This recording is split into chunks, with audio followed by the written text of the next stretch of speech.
Hello friends, मैं doctor Pankaj Patauri, MD medicine, DM PDT, endocrinology, IPGMER, Kolkata. तो आज हम कोरोना और सीटी स्कैन को लेके थोड़ी सी बातें करेंगे। जैसे कि अभी रिसेंटली देखा जा रहा है, थोड़ी कंट्रोवर्सी चल रही है सीटी स्कैन को लेके, और देखा जा रहा है बहुत से पेशेंट्स डे 1 से डे 5 ऑफ द सिम्टम में ही सीटी स्कैन करके आ रहे हैं। तो थोड़ा सा समझते हैं। कोरोना डिटेक्ट करने का जो बेस्ट टेस्ट है, जो आप सभी जानते हैं, आरटीपीसीआर टेस्ट, और अभी रैपिड एंटीजन टेस्ट भी चल के रखा है। तो इन टेस्ट से ही काम हो जाता है।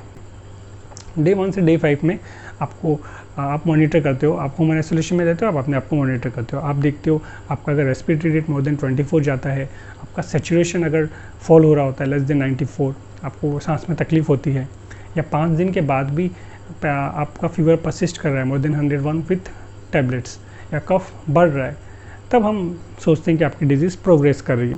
स्टेरॉइड्स, ब्लड थिनर, वो सबका रोल आता है। तो यहाँ तक आपने देखा सीटी स्कैन का तो रोल था ही नहीं। तो हमारा जो ट्रीटमेंट का मेन टारगेट होता है, हम क्लिनिकली टारगेट करते हैं। रिपोर्ट बस हमें गाइड करती है, और गाइडलाइन में भी मेन 2 है, रेस्पिरेटरी रेट और सैचुरेशन या सांस में तकलीफ। प्लस हम हेल्प लेते हैं इन्वेस्टिगेशन की, जैसे आप सीबीसी, सीआरपी, एक्सरे करा सकते हैं सीरियली डे 3, डे 5। और अगर आप देख रहे हैं कि वो बढ़ते जा रहे हैं, तब आपको और अलर्ट हो जाना है और मॉनिटरिंग की ज़रूरत है, अलर्ट होने की ज़रूरत है कि स्टेरॉइड की ज़रूरत पड़ सकती है डे 5 के बाद। इनिशियली हम स्टेरॉइड भी नहीं देना चाहते, क्योंकि वायरेमिया फेज़ होता है, तो हम अवॉइड करते हैं डे 5 तक। डे 7, 8 के बाद तो लो थ्रेशोल्ड है स्टेरॉइड यूज़ करने का, लेकिन डे 5 में आपको अलर्ट हो जाना चाहिए स्टेरॉइड के लिए, ब्लड थिनर के लिए। अब आते हैं थोड़ी सी सीटी स्कैन के बारे में बात करते हैं। कोरेट स्कोर और सीवीटी स्कोर। कोरेट स्कोर जो आपको बताता है कि आपकी कोविड होने की लाइक्लीहुड क्या है, उसमें स्कोर रहता है 5, 6, मतलब कोविड होने की लाइक्लीहुड। एक होता है सीटी सीवीटी स्कोर। उसमें हम क्या करते हैं, 5 लोब में लंग्स को डिवाइड किया जाता है। फिर वो लोग परसेंटेज बेसिस पे पॉइंट देते हैं कि कितने परसेंट इफेक्ट हुआ। बट वापस से बोलूँगा, ट्रीटमेंट हमेशा क्लिनिकली होता है। मॉनिटरिंग पैरामीटर्स, वाइटल पैरामीटर जो हम बोलते हैं, clinically based on examination findings. Report हमें खाली हेल्प करती है। सेकेंड, अगर मान लीजिए 26% इन्वॉल्वमेंट है, तो उसको आप दे रहे हैं 3 पॉइंट, ठीक है।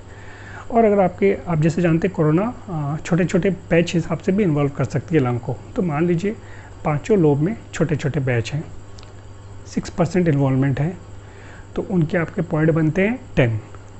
तो उस हिसाब से आपका ये सीटी मॉडरेट स्कोर बन जाता है, ठीक है। लेकिन आप देख रहे हैं ये छोटे छोटे इन्वॉल्वमेंट है, आपको पॉइंट बना रहे हैं 10, और बल्कि एक जगह एक लोब 26% इन्वॉल्व हो गया, इसके रेस्पेक्ट में तो बहुत ज़्यादा है, उसको आप पॉइंट दे रहे हो 3, उसको आप बता रहे हो माइल्ड। मतलब अगर आपका एक लंग का एक लोब 26% अफेक्टेड है और एक लोब 49% अफेक्टेड है, और अगर आप सीटी के बेसिस में अगर कोई ट्रीटमेंट कर रहा है, तो आप किसको ट्रीट करना चाहोगे? वो तो स्कोर दोनों को ही 3 दे रहा है, लेकिन आप देख रहे हो 49% ज़्यादा है, तो आप उसको ट्रीट करना चाहोगे ना। तो आप तो वो वैल्यू देखें, सीटी सीवीटी स्कोर। इसलिए अगर आप सीटी रीड करना चाहते हैं, तो पूरा फिल्म रीड करें, फिर आप ट्रीट करें। बट वापस से बोलूँगा, ट्रीटमेंट हमेशा क्लिनिकली होता है, मॉनिटरिंग पैरामीटर्स। तो इसलिए स्कोर एटलीस्ट ना देखें। अगर आप सीटी करा ही रहे हैं, देख ही रहे हैं, तो पूरी फिल्म भी देखना ज़रूरी होती है। तो अगर आप टेली कंसल्टेशन से आप अगर ट्रीटमेंट ले रहे हैं, बहुत सीटी फिल्म ज़रूर दिखवा लें, फिर वो डॉक्टर ट्रीटमेंट डिसाइड करेंगे। सीटी के कुछ इंडिकेशन होते हैं एक्सेप्शनल केसेस में। मान लीजिए अगर आपकी आरटीपीसीआर रिपोर्ट नेगेटिव आई, आपको सिम्टम्स है, 5 या 7 दिन के बाद भी आप ट्रीटमेंट ले रहे हैं, आपका बुखार कम नहीं रहा है, सांस में तकलीफ बढ़ रही है, आपको स्टेरॉइड मिल रहा है, फिर भी सांस में तकलीफ बढ़ रही है, तब इंडिकेशन होता है। कुछ और चीज़ अगर आप सोच रहे हो, कोई और दूसरी बीमारी भी अगर आप सोच रहे हो, तब इसका इंडिकेशन है। अगर आप हॉस्पिटलाइज हो, सीवियर केस हो, तो उसका इंडिकेशन बनता है। तो ऐसे 3-4 इंडिकेशन ही हैं सीटी के। मेन हमारा जो ट्रीटमेंट है वो सीटी पे डिपेंडेंट नहीं है। मेन हम क्लिनिकली आपका रेस्पिरेटरी रेट अगर वो 24 से ज़्यादा है, तो आपका सैचुरेशन देखेंगे, अगर वो फॉल हो रहा है, अगर आपको सांस में तकलीफ़ है वो, प्लस हम थोड़ा हेल्प ले सकते हैं CBC, CRP, chest X-ray. Serially हम कर सकते हैं डे 3, डे 5।